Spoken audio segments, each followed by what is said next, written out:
کہ کہ دو لفظ مل کر جب ایک نیو لفظ بناتے ہیں تو اسے ترکیب لفظی کہتے ہیں۔ اور ذو معنی الفاظ یہ آپ کو معلوم ہے۔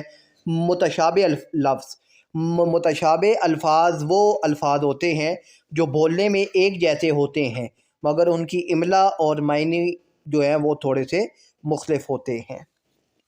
جیسے کہ میں ایک لفظ لکھوں عرض، اور ایک یہ بھی ہے عرض، ٹھیک ہے، بولنے میں دونوں ایک جیسے ہیں۔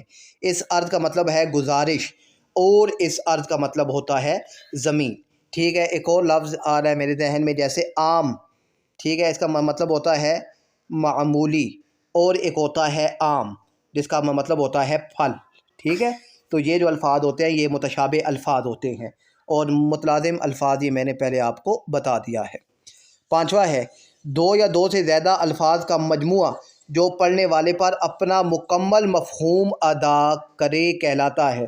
جن کا مکمل مفہوم سمجھ، یعنی سننے والے کو پوری بات سمجھ آ جائے، پورا مطلب سمجھ آ جائے، پورا فائدہ حاصل ہو جائے تو اسے مرکب تام کہتے ہیں، اور سننے والے کو پوری بات سمجھ نہ آئے تو اسے مرکب ناقص کہتے ہیں، ٹھیک ہے۔ اور مرکب عطفی یہ وہ الفاظ ہوتے ہیں جو حروف عطف واو اور کے ذریعے جملوں کو آپس میں جوڑتے ہیں، واو اور کے لیے، جیسے ہم اور تم، ٹھیک ہے، صبح و شام۔ تو یہ جو الفاظ ہوتے ہیں یہ مرکب عطفی کے کہلاتے ہیں، جو حروف عطف واو اور ہوتے ہیں۔ پھر اس کے بعد ہے جی مرکب توصیفی۔ مرکب توصیفی یہ اسم کی صفت کے ساتھ جو ہے اس کو بیان کیا جاتا ہے، جیسے کہ اب نیک لڑکا، اب نیک جو ہے لڑکا یہ اسم ہے، اور نیک جو ہے یہ صفت ہے، ٹھیک ہے۔ اسم کی صفت جب بیان ہوتی ہے تو اسے مرکب توصیفی کہا جاتا ہے۔ اور سکس ہے درج ذیل میں سے استجابیہ کی علامت ہے۔ تو استجابیہ جو حیرت اور حیرانی کے موقع پر جو الفاظ بولے جاتے ہیں، تو استجابیہ کی علامت یہ ایکسکلیمیٹری جو سائن ہوتا ہے، یہ الٹا آئی جسے کہتے ہیں، یہ ہوتا ہے۔ اور یہ جو ہے بریکٹس، انہیں کہتے ہیں کوسین۔ یہ اس وقت استعمال ہوتی ہیں جب جملے میں کسی بات کی وضاحت کی جا رہی ہو، یعنی جملہ محترزہ میں، ٹھیک ہے، جملہ محترزہ میں واوین کا استعمال کیا جاتا ہے جب ایک بات کی تفصیل بیان کی جائے یا اضافی معلومات جو ہیں وہ شیئر کی جائیں۔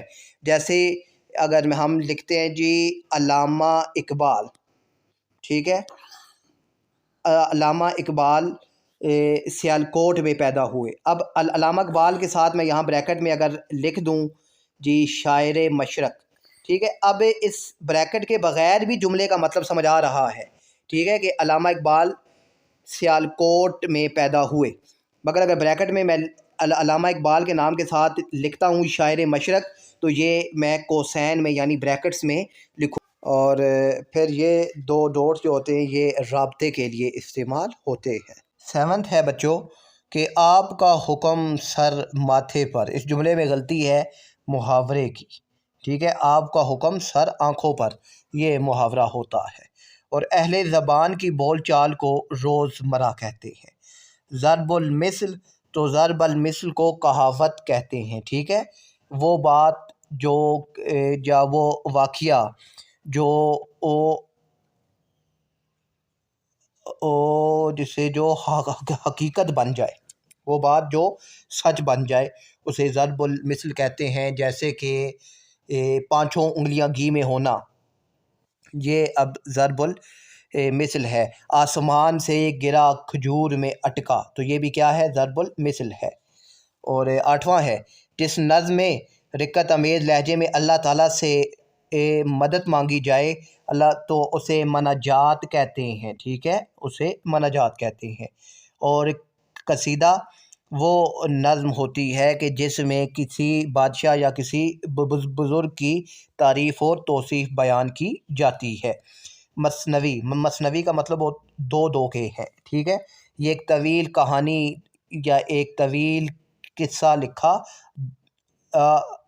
جاتا ہے مثنوی میں، اور اس کے دونوں مصرے آپس میں ہم قافیہ ہوتے ہیں۔ مرثیہ تو دردناک انداز میں مرنے والے کی موت کا ذکر جس نظم میں ہوتا ہے اسے مرثیہ کہتے ہیں، اور مرثیہ زیادہ تر جو ہے کربلا کے واقعے میں لکھا جاتا ہے۔ اور 9 ہے بچوں آپ کے پاس نظم جس کے ہر بند میں 5 مصرے ہوں اسے مخمس کہتے ہیں۔ مثلث جس میں 3 مصرے ہوتے ہیں، رباعی جس میں 4 مصرے ہوتے ہیں، اور مسدس جس میں 6 مصرے ہوتے ہیں۔ 10 ہے کہ مطلع کے لغوی معنی طلوع ہونے کی جگہ اس کا مطلب ہے۔ اور 12 ہے کہ آج بادل خوب برسا، علم بیان کے لحاظ سے یہ مثال ہے مجاز مرسل کی، ٹھیک ہے، آج بادل خوب برسا یہ مجاز مرسل کی اقسام ہے۔ اور پھر ہے جی بچوں ہمارے پاس 13 ہے کہ تلمی لفظ ہے، جو تلمی ہے یہ عربی زبان کا لفظ ہے۔ اور پہاڑ بلند و بالا ہیں، اس جملے میں بلند و بالا کو قواعد کی روح سے کیا کہیں گے؟ اب پہاڑ بلند و بالا ہیں یہ ایک خبر دی جا رہی ہے، تو اب پہاڑ یہ ہمارے پاس مسدس علیہ ہو گیا، یعنی کہ یہ مبتدا ہو گیا، اور بلند و بالا یہ خبر ہے، تو یہ خبر آ گئی ہمارے پاس۔ اور 14 ہے ہستی اپنی حباب کی سی ہے، یہ نمائش سراب کی سی ہے۔ یہ تشبیہ کے لیے شعر بھی آپ اس کو یاد کر سکتے ہیں۔ اس شعر میں قافیہ ہوگا، تو اس شعر میں قافیہ ہوگا حباب اور سراب، ٹھیک ہے، حباب اور سراب ہوگا۔ اور آدمی آدمی سے ملتا ہے، دل مگر کم کسی سے ملتا ہے، یہ شعر مثال ہے۔ تو آدمی آدمی یہاں پر صنعت تکرار استعمال ہو رہی ہے، تو یہ صنعت تکرار ہے، ٹھیک ہے۔ صنعت تضاد جس میں الٹ جو ہے متضاد الفاظ بھی بیان کیے جاتے ہیں، ٹھیک ہے۔ ایک سب آگ ایک سب پانی، آگ اور پانی یہ متضاد الفاظ ہو گئے۔ صنعت تلمی جس میں کسی مشہور واقعے قرآنی آیت کا ذکر کیا جاتا ہے تو اسے صنعت تلمی کہتے ہیں، ٹھیک ہے۔ اور صنعت تجنیس وہ صنعت ہے کہ جس میں ایک الفاظ ایسا استعمال کیا جاتا ہے یا ایسے الفاظ استعمال کیے جاتے ہیں جن کے معنی جدا جدا ہوتے ہیں۔ یعنی کہ اب میں ایک مثال دوں آپ کو، تو زمین پر پڑا ہے، ٹھیک ہے۔ اب زمین پر یعنی زمین کے اوپر پڑا ہے، اس پر سے مراد کیا ہے؟ پرندوں کا جو پر ہوتا ہے، ٹھیک ہے، زمین پر پڑا ہے، تو یہاں پر یہ صنعت تجنیس کہلائے گی۔ مجھے امید ہے بچوں یہ MCQs آپ کو سمجھ آ گئے ہوں گے۔ اپنا خیال رکھیے گا، اللہ حافظ۔